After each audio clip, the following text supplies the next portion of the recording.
हाँ जी, तो आज की क्लास में आपको एक टेस्ट होने वाला है। जो अब तक मैंने पढ़ा है प्रॉपर्टी, जिसको काफ़ी बच्चों ने लाइटली लिया है मजे मजे में कि हमें प्रॉपर्टी आती है, जरा देखते हैं उनके कितने मार्क्स आते हैं। तो टेस्ट है, वीडियो को पॉज करो, इन 8 क्वेश्चन के आपको आंसर देने हैं, ठीक है।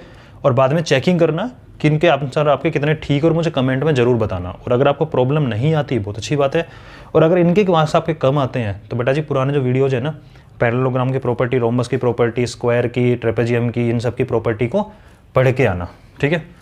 करो इन 8 क्वेश्चन के आंसर। आई होप सो आप लोगों ने ईमानदारी से कर लिए होंगे। अब मैं इनका सॉल्यूशन कराता हूं। अपोजिट साइड्स आर इक्वल, आपको बताना है इस क्वाड्रिलेटरल का नाम क्या है जिसकी अपोजिट साइड्स इक्वल होती हैं। मैं बात करूं पैरेललोग्राम, बिल्कुल सही आंसर आएगा इसका। पैरेललोग्राम की अपोजिट साइड इक्वल होती हैं, होती हैं। फिर तो रेक्टेंगल भी आएगा आंसर, क्योंकि रेक्टेंगल की अपोजिट साइड इक्वल होती है, बिल्कुल होती है। मैंने पूछा अपोजिट साइड इक्वल, अगर अपोजिट साइड इक्वल की बात कर रहे हैं तो अपोजिट साइड तो भाई स्क्वायर में भी इक्वल होती हैं। अब कोई बहस करेगा, बहस मतलब अच्छी वाली बहस होती है, बिल्कुल बिल्कुल सही बात है, करते हैं सर। लेकिन उसमें तो सारी साइड इक्वल होती हैं, स्क्वायर में तो, रोमस में सारी इक्वल होती है। मैंने सिर्फ इतना सा पूछा कि ऐसा क्वाड्रिलेटरल जिसमें अपोजिट साइड इक्वल होती हो, ठीक है। मैंने ये बोला अपोजिट साइड, अब only opposite sides are equal. क्या मैंने यहाँ पे ओनली वर्ड लगाया? नहीं लगाया।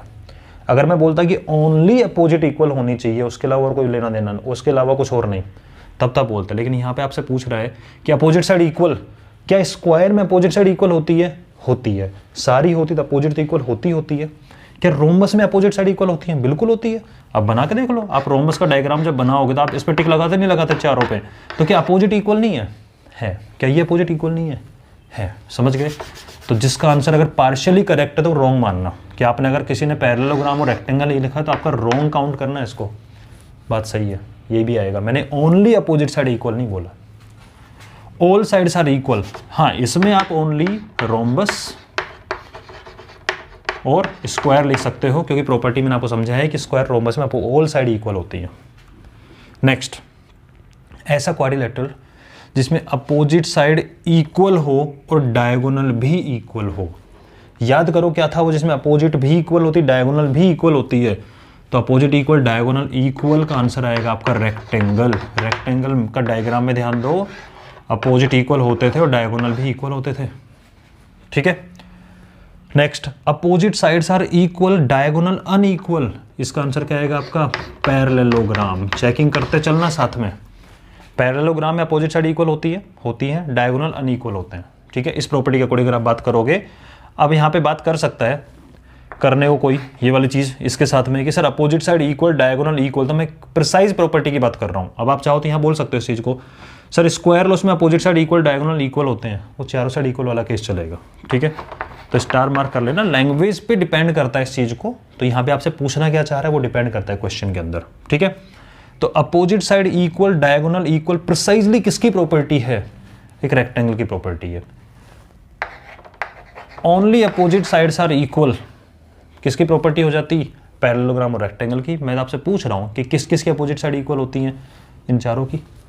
आपका आंसर पूरी तरह से गलत नहीं है, जिसका आंसर ये दिया है पूरी तरीके से गलत नहीं है कि अपोजिट साइड इक्वल होती है, बिल्कुल ठीक है आंसर आपका। लेकिन मैं आपको ध्यान दो इस वर्ड पे, मैंने ओनली वर्ड नहीं लगाया था। मैं पूछ रहा अपोजिट इक्वल, हाँ इन दोनों में अपोजिट इक्वल होंगी, क्योंकि चारों जब इक्वल तो अपोजिट इक्वल होनी है, ठीक है। Next, opposite sides are equal and diagonal unequal, ऐसा बता दिया मैंने। All side equal, diagonal equal, चारों साइड इक्वल है और डायगोनल भी इक्वल है। Square, square is your correct answer. All side equal, diagonal unequal, rhombus. Rhombus ही होता है जिसकी चारों साइड क्या होती है? इक्वल होते हैं। डायगोनल कैसे होता है? अनइक्वल होता है, एक लंबाई छोटा होता है। Diagonal bisect each other. अब डायगोनल बाइसेक्ट कर रहा है तो भाई पैरेललोग्राम में डायगोनल बाइसेक्ट करता है, बिल्कुल करता है। रेक्टेंगल में डायगोनल बाइसेक्ट करता है, बिल्कुल करता है। रोम्बस में बाइसेक्ट करता है, बिल्कुल करता है, पर वो तो परपेंडिकुलर बाइसेक्ट करता है, एक्स्ट्रा काम कर रहा है। तो बाइसेक्ट तो कर रहा है ना। स्क्वायर में भी एक्स्ट्रा काम हो रहा है परपेंडिकुलर बाइसेक्टर वाला, लेकिन बाइसेक्ट तो कर रहा है ना। तो डायगोनल बाइसेक्ट करेगा, इसमें भी चारों नाम आएंगे, रेक्टेंगल भी आएगा, पैरेललोग्राम भी आएगा, रोम्बस भी आएगा और स्क्वायर भी आएगा। बाइसेक्ट तो करते हैं।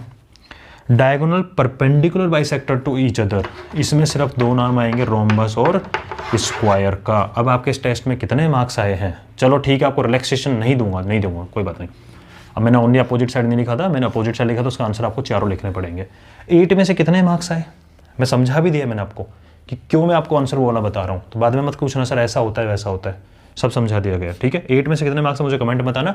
नेक्स्ट क्लास में एक और टेस्ट होगा ऐसा ही जो जब तक पढ़ा है उससे रिलेटेड, फिर हम आगे चलेंगे चैप्टर में प्रूव वाले पे।